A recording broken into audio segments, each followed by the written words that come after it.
Welcome, Anders, to Metallarium Pages. It's a great pleasure. It's a great pleasure to talk with you again because we spoke 2 years ago for the month. I don't know, 3 years ago for the last album, Ether and Bile, and now we spoke about the ages of the offended. Now 3 years later. So at that time you released the last album for the pandemic, during the pandemic. Now you are releasing this new album without pandemic. So how do you feel to be back without pandemic, with a new album, etc.? Well, I think the world has changed a lot since the pandemic, and it's still in a different way than it used to be. But being creative during this time was very good for me, and continue writing music and recording has been a very, very important part of getting through the whole thing. And as you can see, I'm sitting in my studio, which I got rebuilt during the pandemic. So I have my own playground, so to speak. So I've probably never been happier with everything. Okay, nice to hear. Well, the last album, the Ether and Bile, was released during the pandemic, so you can promote with live gigs, etc. But now you have a second album. So how will you promote? You will promote both albums or just focus on the last one? No, we are actually, it's not true. We played quite a few shows during the pandemic in Norway, and last year we had some festivals with Hellfest and Wacken, and something big festival in Mexico and Inferno. So I feel that we have been promoting Ether and Bile enough, so now it's on to the new one. And right now we only have a few gigs in the autumn, but we're looking at several options for 2024, so I'm looking forward to that. Okay. Compared to the last album, so your last album was something like mixed with death and black metal, but now you included one approach more into the age of the fena. Especially for me, you are parts more with thrash element. So how do you describe in general the music from Cadaver? Because for me, it's more in general extreme, because you use a lot of influence, not just that metal, black metal. You use a lot of influence. But for you, perhaps you have a different kind of approach to say, hey, a Cadaver plays extreme metal, perhaps. I mean, you have to remember that we are an old band. We started out in 1988, and back then there was no genre specific to what we were doing, because we loved all kinds of different bands at the same time. We were influenced by Napalm Death and Carcass, Morbid Angel, Celtic Frost, Possessed, Slayer, whatever was extreme at the time. So the main important thing for us was only to become our own sound and our own band, and not care so much about the genre, because back then it was more important to be unique than to be belonging to specific genres. So I think it's fair to say that we are old school, but still looking forward, extreme metal band from the early times till now. So we have all the experience, which is good to know. Okay. A detail that been seen into this new album, is the Age of the Offended, is the cover art. With Ether Bile 2 are the more colorful cover arts that you have compared to the In Pains and compared to the Illusionation Anxiety. That's more gore at that time. But now you are completely different the approach. The cover from the Ether Bile was a wizard into there. Now the second album has this kind of wizard with a madness face. So who was in charge to create first the cover art? I know that I know the person in charge to create the cover art is as well no person, but at the same time, perhaps you included your ideas, or perhaps the artist will design by on their way the cover art, hearing the music. Yeah, I mean, it was a collaboration. I got to know Flash Flies through my old friend Justin Bartlett, who has been designing most of my stuff since '99, but he sadly passed away from cancer. But before he did, he gave me some contacts, and we have just this approach all the time that we want to do something different than everybody else. So making an old school collage was very important for me, because right now everybody's using AI technology and Photoshop, but we wanted to go back to original made artwork with literally cut and paste with glue and scissors. So I think we managed to do something completely different and make the album look more unique. Yes, yes, that is true. Well, one resemblance that I saw from In Pains is the eyes. It's perhaps it's like the same from this new album. The eyes of this wizard. We have, that's the theme of Cadaver, is also always to use eyes in the cover art somehow. The eyes are very important. Yes. Well, yes. Some other aspects about this new album is the name, the age of the offender. One, what that translated in Spanish, translated is like, well, some people is offended by some from age, from this kind of aspects. So, what kind of relation do you have? Oh, will we find with the cover art, with the music, and the title, "The Age of the Offender"? What try to say with this cover, with the name? Yeah, it's I mean, the age of the offending is basically about the time and we live in now, with all the social media that is occupying people's time to, there's too many people that spend all their time sitting watching their phone and getting angry about this stuff that they never would have thought about in the past. So I'm kind of pointing out that maybe people should try to do something on their own, something positive or something creative on their own, rather than just sitting there getting pissed off by all kinds of things they shouldn't be caring about in their lives. So the correlation with the cover art and everything is basically it's make up your own mind. Don't be afraid of having opinions, but don't spend all your time having opinions about stuff you shouldn't care about. Well, okay. Oh, other aspects about now, that we are returning on time. When the people now are listening, or we're returning to the 40s and 50s when the music at that time listened by the single. And now the people are returning to this aspect with the new generations. So, if we related this aspect, which single or singles for you capture whole essence for this new album from Cadaver? Well, I think first of all the 12 songs are very, very unique, or 13 songs rather, with the intro song. And it was very hard to capture everything in one song. But I think the Age of the Offended song probably has all the different elements, from the melodic, the heavy, the fast, the strange, everything. So you can start with this one and see if you enjoy it and go deeper. Okay. That is nice.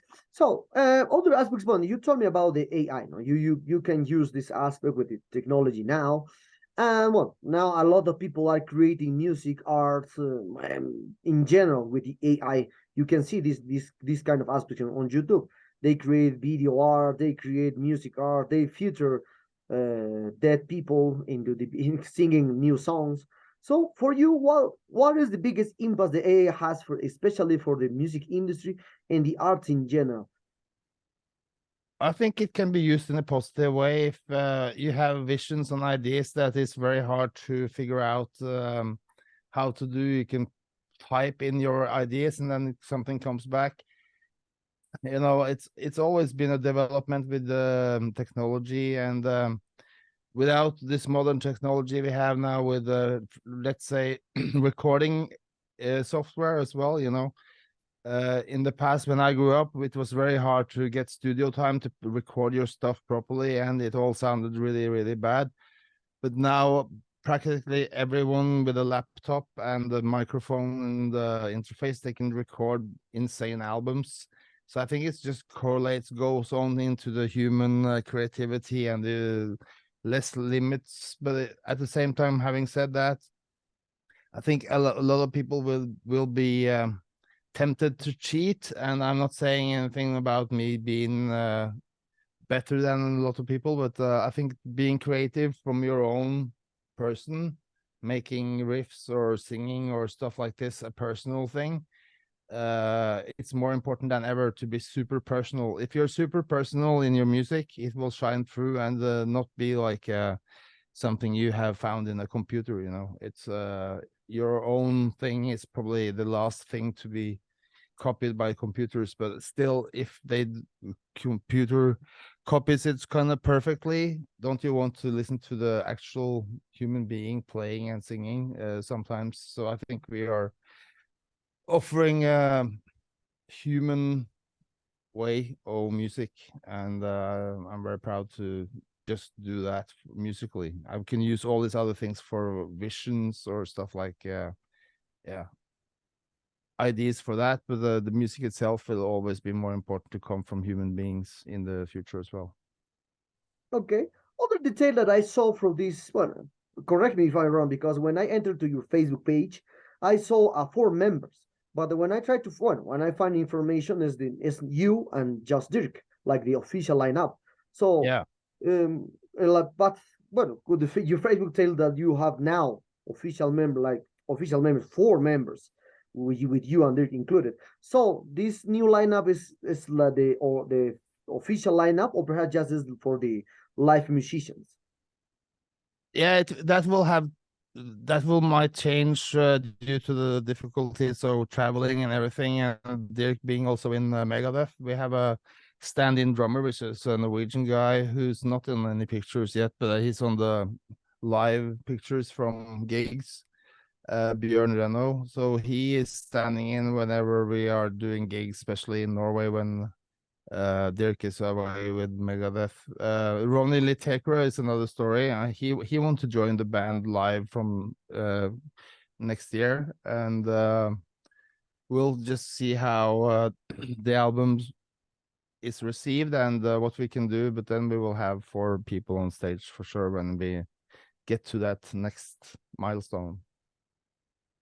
Okay. Well, I remember in the first interview that we had 3 years ago, is that you told me that Dirk was an official member, or it is an official member from Cadaver. But you told me a few seconds ago that Dirk, well, Dirk did well hasn't time to do gigs with Cadaver, but he plays in Megadeth and a lot of shows, a lot of busy work from them.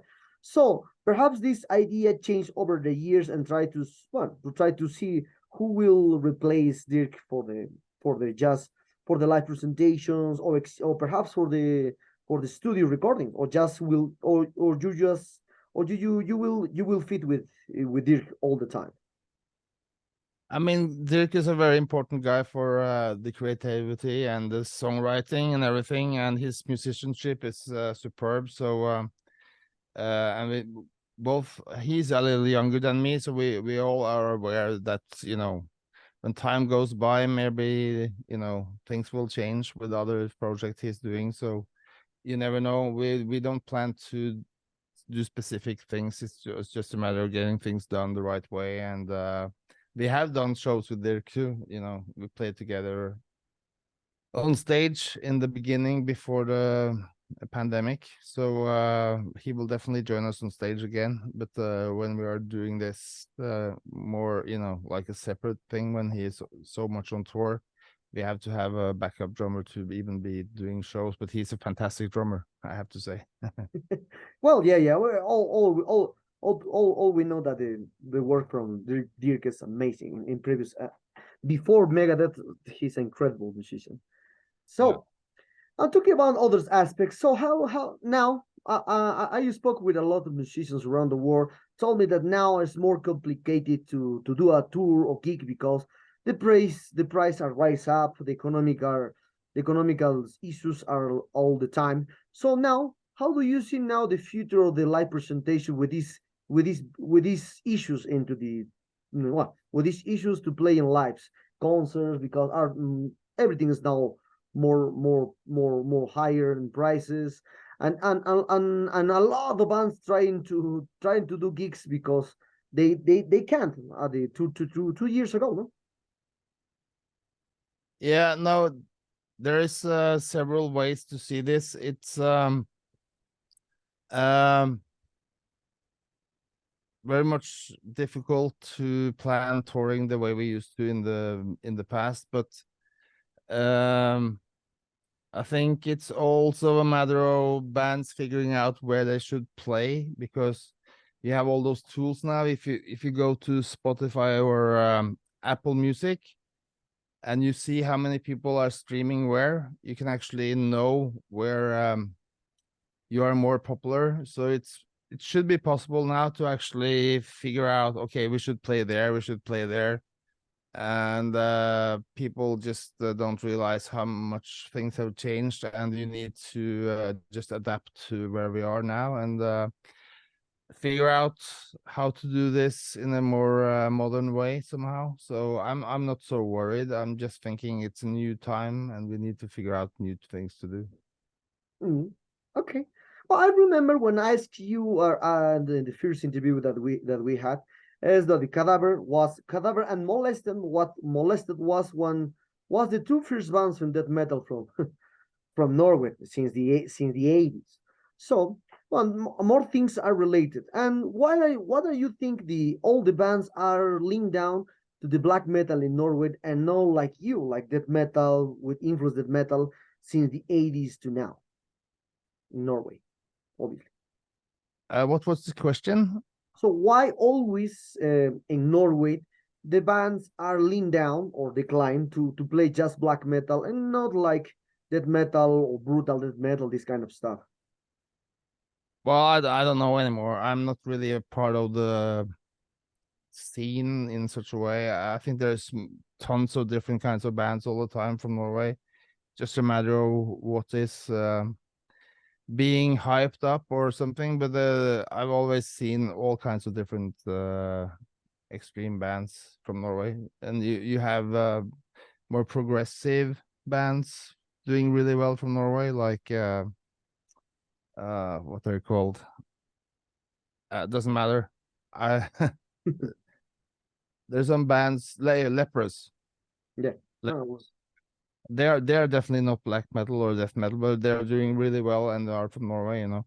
So, and Vardruna is another one, total different thing, but they're doing really, really well. And I think Norway is a good place for a lot of different original bands, and people into underground music are always impressed by some of those Norwegian bands. So I think it's good with diversity.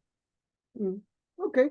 So now we are very close to this interview, Anders. And for this aspect, what kind of plans do you have for this the Age of the Offender? Perhaps you will embark in a tours or specific dates, gigs, etc. Or perhaps you will embark for the first time in Latin America. Who knows? That would be amazing. We will just see. We're just waiting for the album to get out and do its work, so we can open up new doors for Cadaver. So that's all that matters, really. And I'm not concerned about getting on tour as soon as possible. I'll rather do that when people get to know this music and know more. So let's see what happens in 2024. It's going to be exciting. Okay. So while Anders, the sad times arrived at this interview. I hope you enjoy this one like me.